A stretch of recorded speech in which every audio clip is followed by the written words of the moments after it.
AITA for cutting off my parents from my life after they chose my sister's abusive friend over me for years. I'm 25F, pregnant with my first child, and only a few weeks ago my estranged parents found out about my pregnancy from someone I know back in my hometown. They reached out so excited to find out they were going to be grandparents and wanting to be involved, but I ignored them and continued ignoring them until 2 days ago when I replied one time and made it clear they will never know my child or be in our lives, and that I wanted them to stop contacting me. This was all via email BTW. Let me get into some background. I have an older sister, Sam, 28, and she had a best friend, Luna. Sam and Luna met in pre-K and became fast friends. Luna was over at our house all the time, and eventually she started saying really awful things to me and bullying me. She called me names, mocked me whenever I asked if I could spend time with her and Sam, threw stuff at me when she'd see me, and even made a game out of spitting at me and seeing how many times she could hit me. My parents knew and they did nothing, but once I was 7 they sat me down and told me that Luna had a bad time at home and she was mean, but she needed us and I needed to understand. And how Luna was so important to Sam and she would grow up into a better person if we didn't abandon her. She used to come along to extended family parties and dinners. I remember one time Mom's side was all meeting up, and because my parents didn't say Luna was coming we were a chair short for a bit. Luna took the chair and then said there was no room for me at the table, just like there wasn't room for me anywhere and I should cry in a corner somewhere. Mom's family were horrified and I started to cry. I was like 9 by then. My grandparents ended up leaving the table and getting one for just the 3 of us, and they spoiled me while they refused to pay for a single thing Luna consumed. They asked me what was going on too, and I told them everything. Afterward, my parents got so much shit from Mom's side of the family, and my mom's parents contacted my dad's parents, and they were shamed by both sides. When they had enough of that, my parents told Sam that Luna needed to come over less, or she needed to be nicer. They sort of stuck to that for a while. My grandparents checked in on me weekly to see if my parents were letting that spoiled little madam into the house to abuse me, and I think that was the deterrent for my parents. But then when I was 12, my parents let Luna move in with us. They said her home situation was worse, and she was going to apologize, and we were going to make sure she felt wanted and welcome with us. I got a sorry, I guess, from her, but I could hear her making fun of me to Sam whenever me and my parents weren't around. She'd laugh about how I looked betrayed when my parents told me she was moving in. She found it hilarious. I think you can see whose side Sam was always on. I lived like that for a little over a year before it got to be too much, and I told my grandparents Luna was living with us. They went ballistic on my parents, and after weeks or months of fighting about it, my grandparents insisted I was going to move in with them. My parents protested against it, but my grandparents said they couldn't be trusted to take care of me. My parents wouldn't kick out Luna for me, so yeah. I lived with my grandparents the rest of that time, and I actually live in the same neighborhood as them with my partner now. I actually had zero contact once I moved in with my grandparents. These emails were the first contact in more than a decade. My parents keep replying to that one email. I got like 4 within a few minutes about an hour after I sent it, and they're telling me I'm taking this too far, and they said Luna isn't even in the picture anymore. I, 19M, have a 10-month-old son with my ex-girlfriend, 20F. We broke up shortly after our son was born, but have been trying to co-parent as best as we can. I have my son for 3 days out of the week, while my ex has him the rest of the time because I work full-time to support myself and pay child support. The issue is, my ex has been calling me almost every night, claiming there's some sort of emergency with the baby. At first, I would answer immediately and even drive over to her place if she sounded panicked. But after a few weeks, I started noticing a pattern. None of these emergencies were actually serious. One time she called me at 2 a.m. because the baby was crying and she didn't know what to do. Another time, it was because she ran out of formula, even though I had bought her a bulk supply the week before. Most recently, she called me because he had a mild fever, but when I suggested she give him infant Tylenol, she said she didn't have any and expected me to bring some over immediately. I'm exhausted. I wake up at 4 in the morning every day after the last call. I told her she needed to stop calling me in the middle of the night unless it's a real emergency. I said if she felt overwhelmed, she could call her mom or take him to the doctor, but she couldn't keep relying on me to drop everything. She blew up at me, saying I was being selfish and that as the father, I should always be there for our son. She accused me of not caring about her struggles as a single mom and claimed I was making her feel unsupported. I told her I would always be there for our son in a genuine emergency, but she needs to learn how to handle the day-to-day stuff on her own. Now she's been cold and distant, and some mutual friends think I was out of line for telling her to stop calling, saying I don't understand how hard it is to raise a baby full-time. So, AITA for setting this boundary? A few months ago, I, 28F, started a new D&D campaign and invited a few friends. One of them, Sarah, asked if her friend and could join, and is a mom who doesn't get many chances to hang out with adults, so I agreed, even though I knew she might be flaky due to childcare responsibilities. I asked and if she could attend at least the first few sessions to get familiar with the game, and she agreed. She then proceeded to cancel, mostly last minute, every proposed first session for the next 2 months. I told her I'm sorry, but if she can't make it to the next proposed session, she won't be in long campaigns, still welcome to join one-shots. She apologized and said she'll make it. She made it, but brought her toddler without asking. As soon as they came, the kid needed to use the bathroom. He made a mess since he can't fully use an adult toilet yet. I told, and that's fine, but asked her to clean it up. This surprised her, and she started being a bit on edge. We finally sat down at the table, and the kid started running around, looking for things to do. I was a bit stressed out by this, and noticed and put him in her lap. But now the kid was at the table, which was covered in mini figurines, dice, pretty pictures, and maps, most being a choking hazard, along with glasses of various drinks. The kid started fussing about wanting to play with them. I was telling him no because it's not safe. She told me he's gentle and doesn't put stuff in his mouth. We bickered while her kid was throwing a tantrum. After the kid knocked over a glass, I loudly asked her to step out into the backyard and calm him down a bit while I make the table safer. She did, visibly embarrassed, and I removed everything except for plain-looking papers, pens, and paper cups. I also did my best to calm down as this entire thing stressed me out to hell and back at this point.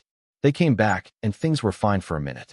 That is, until my dog came out of my bedroom to drink water. Now, I don't have many house rules, but I have one that's important. Ignore the dog. They were informed of that before coming over. The kid spotted her and yelled "doggy" and put him down to say hi. He made a full-speed beeline at my dog while making grabbing motions and yelling. I stopped him by stepping out in front of him. He ran into me, fell down and started crying, and started screaming at me. I screamed back and very swiftly told her to get the F out of my home. Sarah was annoyed and told us it took them an hour and a half to get to me, then went with, and since they carpooled. The rest stayed. It was awkward for half an hour or so, but we ended up having fun, and they even stayed for the night. I then woke up to the local FB groups and people's Instagram stories calling me a controlling asshole, saying I'm discriminating against various players, being too strict, and have a dangerous dog. To add insult to injury, Sarah, who I've been friends with for years, is not speaking to me. AITA for refusing to babysit my nephew after what my sister did to my car. So I, 26M, have a sister, 29F, who has a 4-year-old son. I love my nephew, but my sister has this bad habit of just assuming I'm always free to babysit just BC, I don't have kids. Last weekend she asks me last minute, again, to watch him BC. She and her husband wanted a date night. I told her I couldn't BC, I already had plans my friends. She got all annoyed, but said she'd figure it out. Fast forward to the next morning. I go outside to leave for work and my car is just gone. Straight up missing. I start panicking thinking it got stolen, until I check my phone and see a text from my sister. Hey, took your car last night since you wouldn't help me out. Left it in your driveway, keys in the mailbox. No big deal. Like WTF. First off, she doesn't even have a spare key, so how she even got into my car. I later found out she took my keys from my apartment when she visited a few days before. Second, when I found my car, the inside was straight up disgusting. There were fast food wrappers everywhere, some kind of sticky candy melted into my passenger seat, and she left it on E. I call her flipping out, and she acts like I'm being dramatic. Says she was desperate, and I should be more understanding. I told her she literally stole my car, trashed it, and I'm done helping her out until she pays to get it cleaned and apologizes. Now my parents are on my ass saying family helps family, and that I should be more understanding BC, she's a struggling mom. My BIL texted me calling me an AHBC. I don't get how hard it is to have kids. I feel like I'm not wrong here, but now AITA for refusing to babysit anymore over this? AITA for wanting to call off my engagement because of my fiancé's weight gain. I, 23M, and my fiancé, 24M, have been together for around 3 years and have been engaged for 6 months. We met through a mutual friend at a party, and we've had a very solid relationship for the most part. We've had some ups and downs as every couple does, but it's been amazing apart from that. I absolutely love him with all my heart, and I know that will never change. He is absolutely perfect and is the sweetest and most caring guy I could have ever asked for. But something has happened that may have tarnished that perfection, and it makes me wonder if I should call off our engagement. The thing that has tarnished that perfection? His recent inability to take care of himself, specifically his weight. He uses to not be a hefty guy. When we first met, he was average build. Over the past few months, he has gained a significant amount of weight, and I'm not sure how to handle it anymore. It has all just snowballed out of control, and I've tried to support him in a loving way, but things are just getting worse. To be honest, I've gotten really frustrated. This may be much, but I feel I have to say this. When we sleep together, he feels like I have the weight of Jupiter on top of me. I'm a pretty average-sized guy, but when he is on me, I honestly can barely breathe. It's just too much for me, especially when I have asthma. On a similar note, he also spills over to my side of the bed when we get ready to sleep. This just makes it really uncomfortable for me to sleep because I can feel him right against me. It is like he becomes this giant puddle on our bed. I want to tell him about this, but I don't have the heart to express these things to him as I do not want to destroy his self-esteem. Alongside the bed issue, he refuses to eat most of the meals I cook for us at home. It is really frustrating as he doesn't know how to cook well at all. So instead of just making himself something or just dealing with it and eating the meals I cook, he orders delivery from places like Papa John's or Popeyes instead. If that wasn't enough, there was a situation a few weeks ago where we went to watch TV together, and when he sat on the couch, he broke it. He literally broke our couch. I think that might have been the catalyst for my thoughts of him letting himself go way too much. After the couch fiasco, I have tried to bring up his weight in casual conversation and even hinting at him when I see an overweight person on TV. Every time I do this, he just ignores it and pretends I never said anything at all. It is like he doesn't even want to change anything. How am I supposed to marry someone who won't change at all? I am at a loss for what I am supposed to do next. I am considering just up and leaving to go stay with my parents for a week or two while I debate calling off the engagement or even leaving him entirely. I just don't know what to do anymore. I feel defeated. Sorry for the long post, but I just needed to get this off my chest as it has been weighing on me. Hi. English isn't my first language. Apologies in advance. I'm shaking a bit as I'm writing this. Hope I don't miss out any details. My mom's aunt just got some heart surgery done, which got a bit complicated, but she is recovering now. She's about 65 years old and has a son about 45 years old. I'm 24, my mom is 42. When I was about 10, her son has saved me. Her and her son live in the same building as us, so very close. His father, aunt's ex-husband, abused him when he was a kid, as I know from my mom. He used to lock him in dark bathroom after beating him if he did something wrong, but all the details about it. He was abusive to them. That's what I know. So they live alone. He has his own room. I used to visit them when I was a kid because Aunt always had some sweets and snacks. We liked watching TV together. Her son used to buy some Barbie discs for DVD so that I could watch cartoons in another room alone where small TV and DVD was next to his room, but separate. So it was in between his room and Aunt's room, like a living room. When I was about 10, I went to their house, played some cartoon and DVD, and was just sitting alone in this living room in between their rooms. Aunt was at home in her own room. Son was also at home in his own room. They are both very religious, and I mean like fanatically religious, believing in some crazy political stuff because of it too. They both are in some group that sings in the church, Eastern Orthodox Church, and son makes crosses from woods and other materials for churches, and maybe some graves as well. So when I was watching DVD, he was in his room making his crosses. When he came out and was like, "I learned some new exercise. Do you want to try it with me?" I was like, sure. I was a kid. I didn't think anything of bad. So I went into his room. He closed the door, and the rest doesn't need to be written. I was essayed. I didn't say anything to anyone. I don't know what I felt. It's blurry. I don't know what I was thinking. It's like a segment of myself I don't remember. But the thing is, I didn't say anything about this, but there was one other incident that I told my mom about. I don't quite remember if it was before essay or after, But there was this moment where me and him were doing something in the computer that's at that same living room. It's very blurry, I don't remember what we were doing in the computer, but I think he had me sitting in his lap, and I left that room to get some chocolate. And when I was returning, I looked in the room first. I don't know what made me suspicious, maybe that it was too quiet when I left. I have no idea, but I saw him having his private part out in his hand, touching it. So I left that room quietly, and I don't remember the rest. So I told my mom that I saw this, and by told, I mean I wrote it in paper and showed her because I was so nervous and shy. She told Aunt, and as far as I know they talked to him or something, but it gets so random, like why is it as if it's like nothing, and I got like no support, no apologies from Aunt, nothing. So they knew about this incident always, but not about SA until I was 21 and I sat down my mom and talked to her about it. She almost cried. She got so anxious and mad. I told her it was not worth telling them anything, but she still did it. Everybody always blamed him being a bit weird and slow on him being beat up as a kid. So my mom couldn't keep it, so she went and told him that she knows about it, and he shouldn't act dumb as if he doesn't remember. She wanted to let him know that she knows, and that he is disgusting. This is as far as I know about their interaction. And she also told the aunt. She said she was scratching her face with her fingers, crying. After this happened, I was in a very depressive period of my life. I got out of a 4-year toxic relationship, my only relationship, so I had a psychologist that I also talked to about this. She told me that I needed to let this go from my life because the anger was going to destroy me. But to this day, I find it hard to let it go. I've had nightmares about it. One I told my mom as well. She tried to be supportive.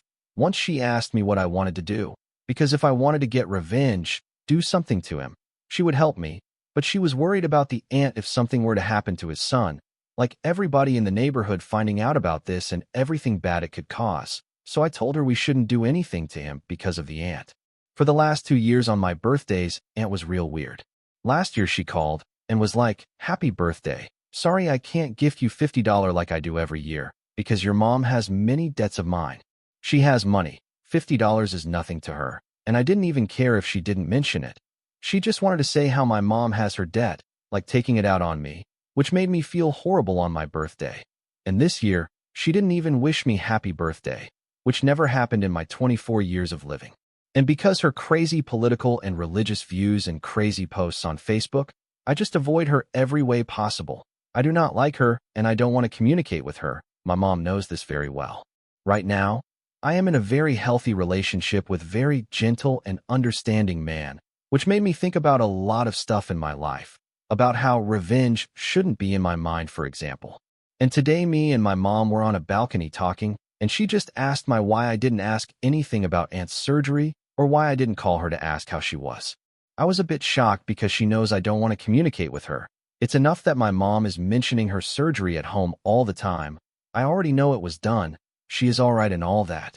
So she was like, "You're wrong for not contacting her." I was like, "I don't think I'm wrong, and you know every reason why I won't contact her." She repeated a couple of times that I'm wrong. I repeated that I'm not. Then she said that life will be hard for me because I refuse to do things like this. I told her that I'm perfectly fine without Aunt and that I won't be struggling because of this in the future. Then she said that I would understand when I grew up, and I told her I already am and know what I want in life, and the fact that Aunt is a family doesn't mean everything can be forgiven. Then she said that there's only 2 things that my aunt did wrong, and they are both about my birthdays that I said about. And then I asked what about the son? And she got anxious like, "No, I'm not saying anything about that." "What? No." I was like, "Okay, I mean she knows about it. And what has she done about it?" Aunt has never once said sorry about what her son did. Then my mom said that she is in this health condition because of all that and that it is not her fault. It is her son's fault. And that when she told her about what her son did, she asked her not to tell me that she knows about it, as if I don't know that she knows or something like that. She says I should be forgiving with her, and I find hard to do that. I refuse to speak with her. I need to know your opinion as a third person, please. My husband, 40 N, had worked at a job where he was the top supervisor of his department. For a while, there was an employee, 25-28-ish K, that he was mentoring. For context, this is a job that requires a specialized degree and internship. I also have this same degree and job, but I do more freelance work. When K worked with N, she was also a supervisor, but just under him. N was the head supervisor for the department, and K was a mid-level supervisor along with another person, 40 SM, also married. And always thought K was a super prodigy and he mentored her a lot. This was fine, nothing weird because I understand how the industry works and I know that mentoring younger people in the career is normal. When K left that job and maintained a friendship and communication with her because still wanted his guidance and mentorship. I was fully aware of this and knew they would talk about work stuff often. I have also known K for the entire time, and we have always been cordial. We spoke friendly enough at work events for their company. I was invited to her wedding and graduation party with N. She has never purposefully excluded me from any events she invited into. I have tried multiple times to show her kindness and extend friendship to her, but she is not receptive. For example, for her graduation, I put together an amazing gift for her because we share an interest in the same hobby, so I gifted her high-quality supplies for it. She was aware that the gift was put together by me because N told her I did, but she only wrote a thank you note to N for the gift and years of mentorship. She literally did not even acknowledge me in the note at all. I have also invited her to social events I was hosting, but she always turned them down. Here is the current issue. K is getting divorced. She texted N and told him about it, and then she suggested that they go out with S to catch up. Originally, the plan was to get brunch on a weekend and catch up. But now, K has turned the get-together into a full dinner and drinks.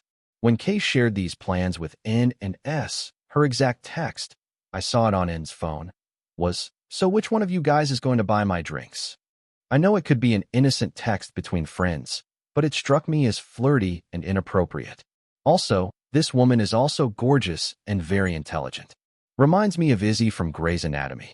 In general, she would be a very desirable woman. So it just feels weird to me that this newly single woman would reach out to two married men and suggest they all go out and buy her drinks. I mentioned this to N, and he said it was because K is younger than us and still in her party phase, and she didn't mean anything by it. But he mentioned to K that maybe they should just do dinner and skip the drinks because I thought it was weird. K flipped out. She called me a bitch and is saying that I am slut-shaming her and accusing her of husband stealing. So, am I wrong to think it was inappropriate? AITA?